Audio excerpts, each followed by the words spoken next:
I felt I could do anything with my willpower. But somehow this compulsion to take drugs was completely impervious to it. Within a month, I was shooting heroin, and that was my kind of drug of choice. We were raised in this very Irish Catholic community, and a lot of us took the pledge, which is a pledge that we never drink, because it was understood that our race had a disproportionate vulnerability to alcohol, right? And we called it the Irish flu.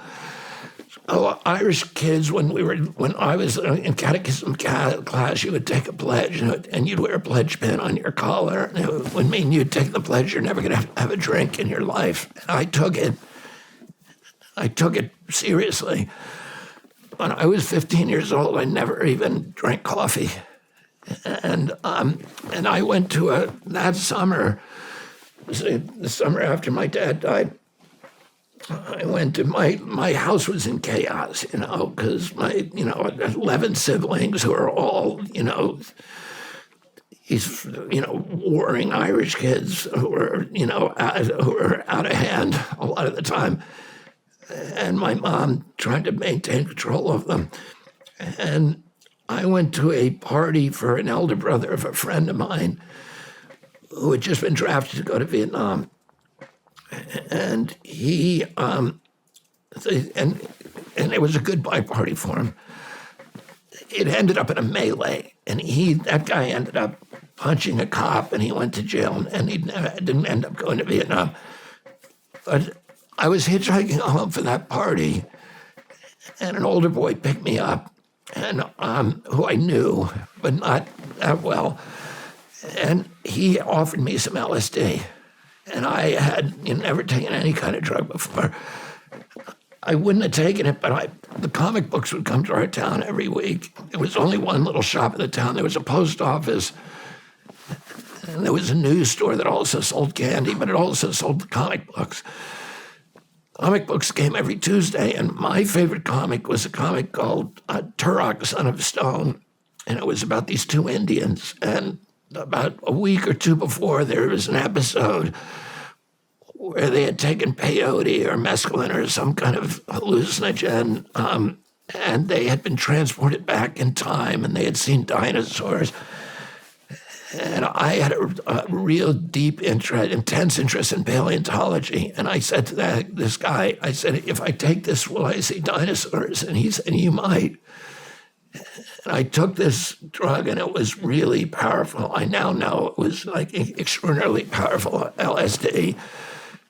And I had a trip that was probably 10 hours. And I had a great time. And I ended up going into town and, just having a great time. But by the morning time, I was crashing. And I was beginning, my mood has dropped, and I was filled with remorse and telling myself, you swore you wouldn't do this, and here you did it, and feeling, just really. Plus, I had to go home and deal with my mother, who, my mother was a tough lady. She invented tough love, and I had not checked in, I had violated my curfew, etc. So I was going to be in a lot of trouble. I was walking home and getting darker and darker, 3 miles from town back to my house. And just before I got to my house, I saw some older boys in the woods. I went in there to see what they were doing, and I told them I was crashing on the acid. And they said, here, try some of this. And I had been telling myself, I'm never going to do this again, right? Mm-hmm. And they said, try some of this. And it was crystal meth. And I took a snort of it, and I felt great. And that incident was the template for my addiction over the next 14 years. Because I was constantly telling myself, I'm not going to do this, and then doing it. And it was strange for me because I had iron willpower in other parts of my life. I gave up candy for Lent when I was 13 and never ate candy again until I was in college. I gave up desserts the next year, and I never ate another dessert till I was in college, and I was trying to bulk up for sports. I started eating desserts again. And I felt I could do anything with my willpower. But somehow this compulsion to take drugs was completely impervious to it. And to me, my progression was also very fast. Within a month, I was shooting heroin, and that was my kind of drug of choice. And for the next, coke and heroin were my drugs of choice over the next 14 years. But I was constantly trying to quit, earnestly, sincerely, honestly. But to me, the most demoralizing feature of that disease was my incapacity to keep contracts with myself. So I would tell myself at 9 o'clock in the morning, I am never going to do that again. I would believe it. I would mean it. At 4 o'clock in the afternoon, it was like I had no control over that person that I was going to be at 4 o'clock. When the addict would step into my head and take control.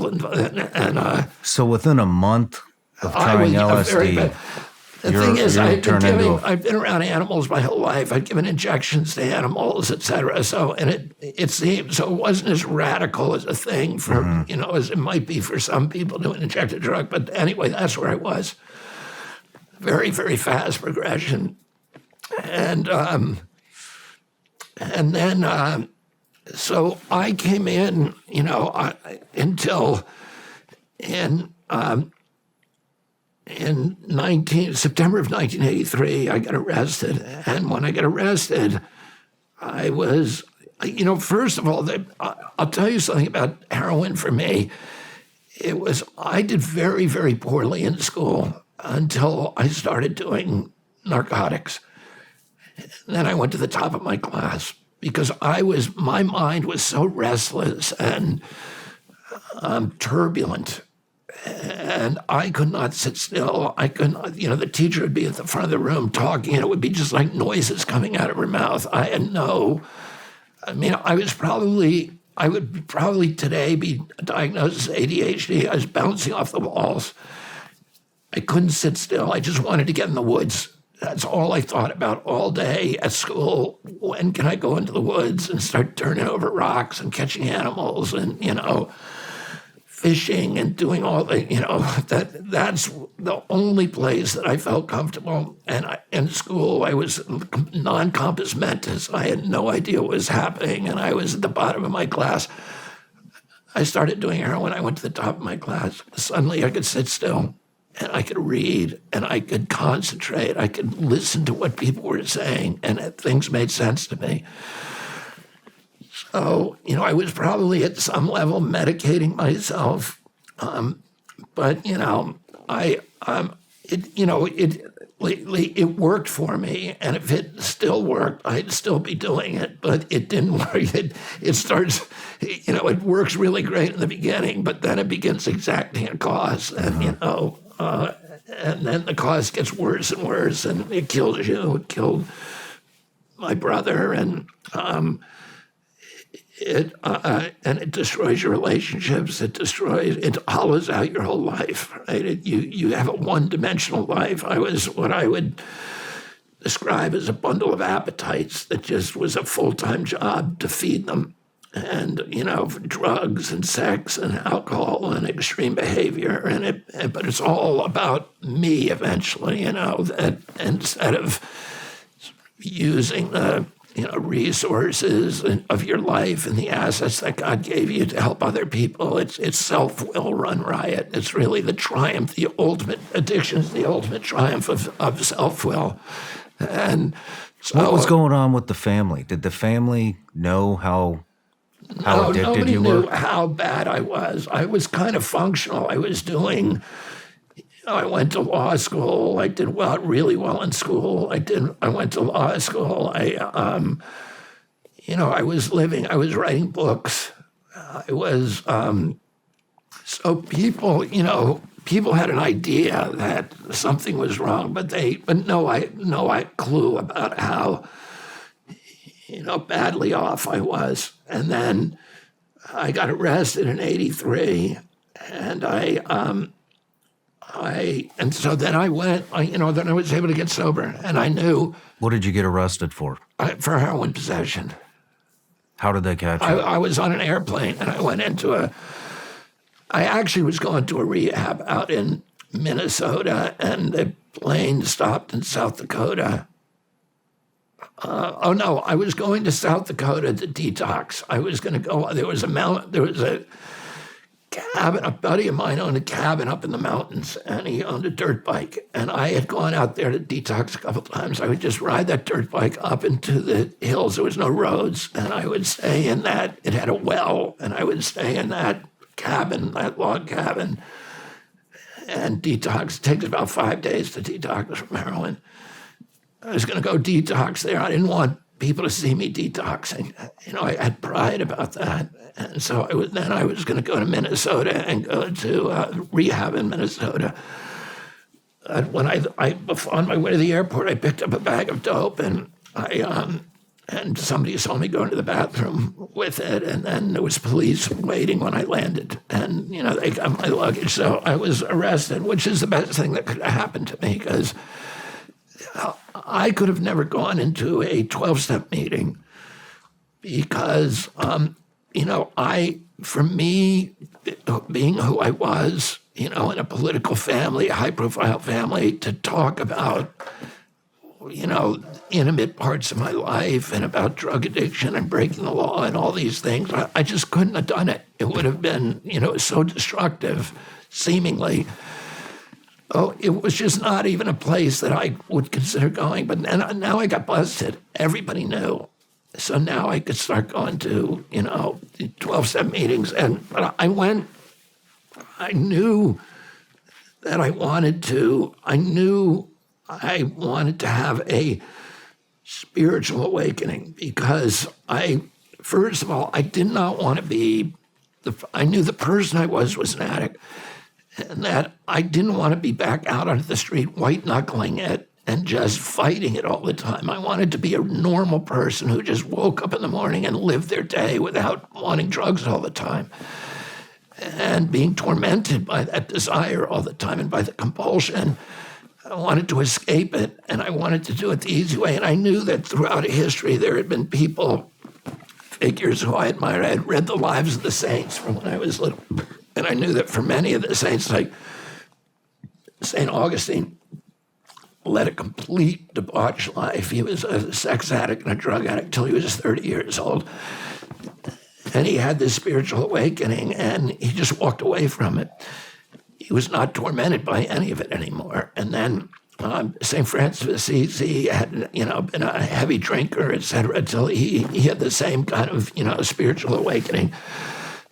And a lot of other people, but I had one of my brothers had a best friend. My brother David, who died of this disease, had a best friend who, and David was a year apart from me. He had a best friend who was a drug addict, just like we were, but he became a Mooney. He joined the Unification Church and became a follower of Reverend Sun Myung Moon. It was kind of like a cult. And he would still hang out with us, but he didn't want drugs anymore. And we could take drugs right in front of him, and he would just chatter about his new, life. Interesting. And was not at all tempted. And I used to think about this when I first got started. I went to a rehab that was not a 12-step rehab, but I knew that I wanted to have some profound spiritual awakening that would change me in a fundamental way. I brought a lot of people into 12-step programs over the last 40 years, and a couple of people have said to me, I don't want to go to, that, because it will brainwash you.